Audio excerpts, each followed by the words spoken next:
வணக்கம். ஜோதிடர் சேலம் உமாராணி. என்கிட்ட ஜாதகம் பார்க்கணும் உங்களுடைய ஜாதகத்தை என்கிட்ட பார்க்கணும் அப்படின்னு நீங்கள் நினச்சிங்கன்னா, உங்களுடைய ஜாதகத்தை பற்றி விவரம் தெரிஞ்சுக்கணும் அப்படின்னா என்னுடைய நம்பருக்கு, அதாவது போர்டில் தெரிகிற நம்பருக்கு ஃபோன் செய்து முன்பதிவு செஞ்சுக்கோங்க. நீங்கள் முன்பதிவு செஞ்சுக்கிட்டா என்கிட்ட ஜாதகம் பார்க்கலாம். சரிங்களா? இப்போது பார்க்கக்கூடிய அமைப்பு என்ன அப்படின்னா, ரிஷப ராசி சகோதர சகோதரிகளுக்கு அனைவருக்குமே ஆகஸ்ட் மாத ராசி பலனை பார்க்கலாங்க. இந்த ஆகஸ்ட் மாதம் ரிஷப ராசிக்கு எப்படி இருக்கும், என்ன மாதிரி பலன்கள் தரக்கூடிய அமைப்பெல்லாம் இருக்குது, கிரக பயிற்சியெல்லாம் இருக்கா அப்படின்னா கிரக பயிற்சியெல்லாம் இருக்குங்க. அந்த கிரக பயிற்சியால் ரிஷப ராசிக்கெல்லாம் என்ன மாதிரி பலன்கள் தரக்கூடிய அமைப்பெல்லாம் இருக்குது அப்படின்னு விரிவாக பார்க்கலாங்க. இப்போ உங்கள் ரிஷப ராசி அப்படின்னு எடுத்துட்டா உங்களுடைய ராசி அதிபதி யார் அப்படின்னா சுக்கிர பகவான் ஆவார். சுக்கிர பகவான் இந்த ஆகஸ்ட் மாதத்தில் பாருங்கள், அவர் ஆகஸ்ட் 1ஆம் தேதியே, அதாவது சுக்கிர பகவான் ஆகஸ்ட் 1ஆம் தேதியே சிம்ம ராசியில இருந்து தன்னுடைய நீச்ச ஸ்தானமான கன்னி ராசிக்கு பயிற்சி அடைகிறாருங்க சுக்கிர பகவான். இப்போ சுக்கிர பகவான் ராசிநாதன் நீச்சம் அடைகிறதுனால என்ன மாதிரி பலன்கள் தரும் அப்படின்னு எடுத்துட்டா, ராசி அப்படின்னு எடுத்துட்டா உங்களை குறிக்கக்கூடிய அமைப்பு. சரிங்களா? உங்களோட தன்மை என்ன அப்படின்னா, உங்களுடைய ராசி எடுத்து ராசிநாதனை வச்சு நாம் பார்க்கலாம். அந்த மாதிரி அமைப்பில் அந்த சுக்கிர பகவான் போய் நீச்சம் அடைகிறார். எங்க அப்படின்னு எடுத்துட்டா உங்களுடைய ராசிக்கு 5ஆம் இடமான பூர்வ புண்ணிய ஸ்தானத்தில் போய் அமர்ந்து நீச்சம் பெற்றாரு. அவர் சனியுடைய பார்வை பெறாரு. இப்போ சனி அந்த இடத்துல ஏற்கனவே சனி பகவான் அஸ்தங்கம், அதாவது வக்ரம் ஆயிடாரு. வக்ர காலம் ஆரம்பிச்சிடுச்சு சனி பகவானுக்கு. இப்போ வக்ரகதியான சனி பகவான் நீச்ச சுக்கிரனை பார்க்கக்கூடிய அமைப்பு. இந்த மாதிரி அமைப்பு இருக்கிறதுனால என்ன மாதிரி பலன் தரும்? சுக்கிர பகவான் இந்த மாதிரி அமைப்பிலிருந்து சனி பார்வை பெறதுனால பாதிப்பு கொடுக்குமா அப்படின்னா இங்கே பாதிப்பு ஏற்படுத்தாதுங்க. இங்கே சுக்கிர பகவானும் சனி பகவானும் பாருங்க நட்பு கிரகங்கள். இந்த ரிஷப ராசி லக்னத்தில் பிறந்தவங்களுக்கெல்லாம் பாருங்க இந்த மாதிரி கிரக அமைப்பு இருக்கு இல்லைங்களா? இந்த மாதிரி கோச்சாரத்தில் இந்த மாதிரி இருக்கும்போது இந்த ராசி லக்னத்தில் பிறந்தவங்களுக்கெல்லாம் சனியுடைய பார்வை சுக்கிரன் மேலே பட்டாலும் இந்த ரிஷப ராசி லக்னத்தில் பிறந்தவங்களுக்கு சனி பகவான் ராஜ யோக அதிபதி. சரிங்களா? அவர் உங்களுடைய ராசிக்கு 9, 10ஆம் அதிபதி 11ஆம் இடமான லாபஸ்தானத்தில் அமர்ந்து உங்கள் ராசி லக்னமான ரிஷபத்தை பார்க்கக்கூடிய அமைப்பு. இந்த மாதிரி அமைப்பு இருக்கும்போது நல்ல பலன்கள், யோகமான பலன்கள் தரக்கூடிய அமைப்பை கோச்சார நிலை காட்டுது. ஏன்னா பாக்கியஸ்தானம் 10ஆம் இடமான தொழில் ஸ்தானம், ஜீவனஸ்தானம், அவர் போய் லாபஸ்தானத்தில் அமர்ந்து பலம் பெற்று உட்காந்து அவர் ராசியை பார்க்கக்கூடிய அமைப்பு. இந்த மாதிரி கிரக அமைப்பு இருக்கும்போது அது நல்ல பலன்கள் தரக்கூடிய அமைப்புல அவர் வக்ரகதியை அடைஞ்சிட்டாரு. வக்ரம் அப்படின்னு எடுத்துட்டா அப்படியே நேர்மாறான பலன்களை தரக்கூடிய அமைப்பாகும். சரிங்களா? ஆனா அந்த வக்ரகதியை அடைந்த அந்த சனி பகவானை குரு பார்க்கக்கூடிய அமைப்பு. அந்த ஸ்தானாதிபதி லாபாதிபதியான குரு அந்த சனி பகவானை, வக்ரமான சனி பகவானை பார்க்கக்கூடிய அமைப்பு. இங்க வக்ரத்துக்கு பாதிப்பு தராத அமைப்பாக கிரக நிலை காட்டுறாங்க. இப்ப அந்த பாதிப்பு அடையாத வக்ரகதி அடைந்த சனி பகவான் சுக்கிரனை, நீச்ச சுக்கிரனை பார்க்கக்கூடிய அமைப்பு. இப்ப அந்த சுக்கிரனும் நீச்ச சுக்கிரனும் சனி பகவானை பார்க்கக்கூடிய அமைப்பு. இந்த மாதிரி அமைப்பு சுக்கிர பகவானுக்கு உங்கள் ராசிநாதனுக்கு வலு சேர்க்கக்கூடிய அமைப்பு தாங்க. இங்க சனி சுக்கிரன் நட்பு கிரகம், யோகாதிபதி சனியும் சுக்கிரனுமாக இருக்கக்கூடிய அமைப்புல ஒருவருக்கு ஒருவர் பார்த்து கொள்ளும் போது அங்க சனி பகவான் பாதிக்கப்பட்டிருந்தாலும் குரு பார்வையால, ஒரு குரு பார்வை அப்படிங்கிற கோடி குற்றம் நீங்கும், கோடி நன்மை சேரும் அப்படிங்கிற ஒரு அமைப்பு இருக்கிறதுனால சனி பகவான் வக்ரகதியில குரு பார்வை பெற்று சுக்கிரனை பார்க்கக்கூடிய அமைப்பு அப்படிங்கிறதுனால இங்க உங்க சுக்கிரனுக்கு உங்கள் ராசிநாதனுக்கு வலு சேர்க்கக்கூடிய அமைப்பு தாங்க.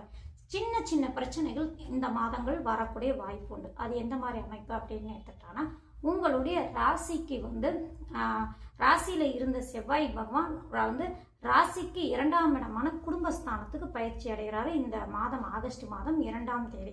அந்த செவ்வாய் பகவான் உங்களுடைய ராசிக்கு 12ஆம் அதிபதியாகவும் 7ஆம் இடத்து அதிபதியாகவும் குடும்பஸ்தானத்தில் அமர்ந்து அந்த செவ்வாயை 4ஆம் பார்வையில் செவ்வாய் சுக்கிரனை பார்க்கக்கூடிய அமைப்பு அப்படிங்கிறதுனால கொஞ்சம் டென்ஷன் ஆகும், கொஞ்சம் அலைச்சல் ஏற்படுத்தும், டக்குன்னு கோவப்படக்கூடிய தன்மை. செவ்வாய் இருக்கிறாரு, வாக்குஸ்தானத்தில் இருக்காரு, டப்பு டப்புன்னு கோவப்படக்கூடிய தன்மை, இதெல்லாம் நீங்கள் குறைச்சிக்கோங்க இந்த மாதத்தில். அது மட்டும் நீங்கள் குறைச்சிக்கிட்டாலே நல்ல பலன்கள் நடக்கக்கூடிய அமைப்பு தான். சுக்கிரன் வலு இழந்து இருந்தாலும் அவர் பஞ்சம ஸ்தானத்தில் போய் தான் வலு இழந்திருக்காரு. அந்த ஸ்தானாதிபதியும் அந்த ஸ்தானத்தை நோக்கியே வரக்கூடிய அமைப்பு. இப்போ அந்த புதன் பகவானும் பாருங்க, அந்த நீச்ச சுக்கிரன் இருந்த வீட்டு அதிபதி அவரே 2ஆம் அதிபதி ஆகக்கூடிய புதன் பகவானே இந்த ஆகஸ்ட் மாதம் வந்து குருவோடு இணைகிறாரு. அதாவது 5ஆம் தேதி, ஆகஸ்ட் மாதம் 5ஆம் தேதி பயிற்சியாகி மிதுனத்திலிருந்து குருவோட கடகராசிக்கு பயிற்சியாகி வரக்கூடிய அமைப்பு. இந்த மாதிரி அமைப்பெல்லாம் பார்க்கறதுனால குருவோடு இணைந்து இருக்கக்கூடிய அமைப்பு அப்படிங்கிறதுனால அதுவும் நல்ல அமைப்பு தான். உச்ச கிரகத்தோட அந்த ஸ்தானாதிபதி பலம் பெற்று இணைவு இருப்பதாலும் அந்த ஸ்தானத்துக்கு பலம் சேர்க்கக்கூடிய அமைப்பு அது உண்டு அப்படிங்கிறதுனால இந்த கிரக அமைப்பு எல்லாமே சுக்கிரனை நல்லா வலுப்படுத்தக்கூடிய அமைப்பு தாங்க. சரிங்களா? பாதிப்பு இருந்தாலும் பாதிப்பு விட்டு கொஞ்சம் வலு சேர்க்கக்கூடிய அமைப்பு அப்படிங்கிறதுனால கொஞ்சம் அலைச்சல், டென்ஷன், வேலை விஷயத்தில் கொஞ்சம் அலைச்சல், டென்ஷன் இந்த மாதிரிலாம் இருக்கும். அதில் எல்லாம் கொஞ்சம் அனுசரித்து அதில் இருந்தாலும் கொஞ்சம் வெளியே வர பாருங்கள். சரிங்களா? அடுத்தது பொருளாதாரத்தில் அப்படின்னு எடுத்துட்டா 2ஆம் இடம் 11ஆம் இடம் இருக்கக்கூடிய அமைப்பு அப்படின்னா 2ஆம் இடத்துல 12ஆம் அதிபதி விரையாதிபதி ஆன செவ்வாய் பகவான் இருக்காரு. அடுத்தது 11ஆம் இடமான லாபஸ்தானத்தில் உங்கள் ராஜ யோகாதிபதி அமர்ந்திருந்தாலும் அங்கே அவர் வக்ரம் பெற்று குரு பார்வை பெற்றிருக்காரு. லாபம் எல்லாம் சீராக வந்துகிட்டே இருக்கும். லாபத்துக்கு உண்டான செலவுகளும் ஆகக்கூடிய அமைப்பெல்லாம் காட்டுதுங்க. சரிங்களா? விரையாதிபதி 2ஆம் இடத்துல இருக்கிறதுனால குடும்ப விஷயத்துக்கு மூலயமா நீங்கள் கொஞ்சம் செலவு செய்கிறது, குடும்பத்துக்காக செலவு செய்கிறது, கணவன் மனைவி அவங்களுக்குள்ள அவங்க செலவு செஞ்சுக்கிறது, இந்த மாதிரி அமைப்பெல்லாம் காட்டக்கூடிய அமைப்புன்னு காட்டுதுங்க. அதிலெல்லாம் கொஞ்சம் சிக்கனப்படுத்திக்கோங்க. குடும்பம் எப்பயும் இருக்கிற மாதிரி பொருளாதாரம் இந்த மாதமும் உங்களுக்கு போயிட்டு இருக்கக்கூடிய அமைப்பாயிடும். சொந்த தொழில் செஞ்சிட்டு இருக்கீங்க அப்படின்னா அவங்களுக்கெல்லாம் பாருங்க 10ஆம் இடத்து அதிபதியான சனி பகவானை உச்ச குரு பார்க்கக்கூடிய அமைப்பு, புதனோடு குரு இணைகிறது, சூரியன் இணைந்திருப்பது, இது எல்லாமே வந்து தொழிலில் நல்லா வளர்ச்சி அடையக்கூடிய அமைப்பு, புதிய முயற்சி வெற்றி அடையக்கூடிய அமைப்பு. ஏன்னா வெற்றி ஸ்தானத்தில் குரு இருக்காரு அப்படிங்கிறதுனால புதிய முயற்சியிலலாம் வெற்றி அடையக்கூடிய அமைப்பு, தொழிலில் முன்னேறக்கூடிய எண்ணங்கள் அதிகமாக வரக்கூடிய அமைப்பு. இந்த மாதிரிலாம் தொழிலில் வளர்ச்சி அடையக்கூடிய மாதமாக தான் இந்த ரிஷப ராசி நேர்களுக்கு இருக்காங்க.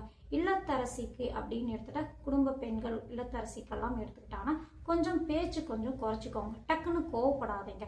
கணவர்கிட்ட அனுசரிச்சுட்டு போங்க. பிள்ளைகள்கிட்டையும் கொஞ்சம் அனுசரிச்சுட்டு போங்க. அதிகம் கோவப்படாதீங்க. சிக்கனமாக செலவு செய்யுங்க. இது மட்டும் இருந்தாலே இந்த மாதம் போதுங்க. வேற மேற்கொண்டு எந்த ஒரு பாதிப்பும் இருக்காது. சுக்கிரன் நீச்சமாக இருக்கிறதுனால தான், அதாவது உங்கள் ராசிநாதன் நீச்சம் பெற்று அதுக்கு அடுத்தது பலம் சேர்க்கக்கூடிய அமைப்பு அப்படிங்கிறதுனால நான் இதெல்லாம் சொல்றேன். அடுத்தது 7ஆம் அதிபதியான குடும்பஸ்தானத்துல வந்து அமர்ந்திருக்கிறார் அப்படிங்கிற அமைப்பும் இருக்கிறதுனால கொஞ்சம் வாக்குவாதம்லாம் வரும். அதெல்லாம் கொஞ்சம் கட்டுப்படுத்திக்கோங்க. மற்றபடி அப்படின்னு எடுத்துட்டா எந்த ஒரு பிரச்சனையும் இல்லாத அமைப்பு. அவங்களுடைய ஜனனகால ஜாதகத்துல 7ஆம் இடம் குடும்பஸ்தானம் இதெல்லாம் ஓரளவு நல்ல அமைப்பா இருந்தா கொஞ்சம் அனுசரிச்சுட்டு வந்துட்டாலே போதுங்க. இந்த மாதத்தை கடந்துடலாம். சரிங்களா? அடுத்தது படிக்கக்கூடிய பிள்ளைகளுக்கு அப்படின்னு எடுத்துக்கிட்டோன்னா புதன் வந்து உங்களுடைய 2, 5ஆம் அதிபதி குருவோடு உச்ச குருவோடு இணையக்கூடிய அமைப்பு, சூரியனோடு இணையக்கூடிய அமைப்பு அப்படிங்கிறதுனால படிக்கக்கூடிய பிள்ளைகளுக்கும் நல்ல பலனை தரக்கூடிய அமைப்பாகவே இந்த மாதம் இருக்குங்க. சரிங்களா? அடுத்தது அப்படின்னு எடுத்துட்டா வேலைக்கு போயிட்டு இருக்கீங்க, வேலைக்கு எதிர்பார்த்துட்டு இருக்கீங்க அப்படின்னா அவங்களுக்கும் இந்த மாதம் ஓரளவு நல்ல பலன்கள் தரக்கூடிய அமைப்பு உண்டு.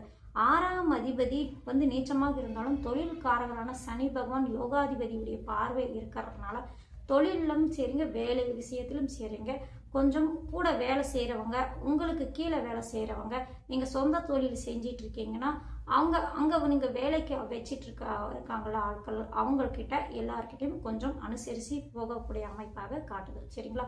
மற்றபடி எல்லா விஷயத்திலும் இந்த மாதம் நல்ல பலன்கள் தரக்கூடிய அமைப்பாக ரிஷப ராசி நேயர்களுக்கு இருக்குங்க. சரிங்களா? நன்றி, வணக்கம்.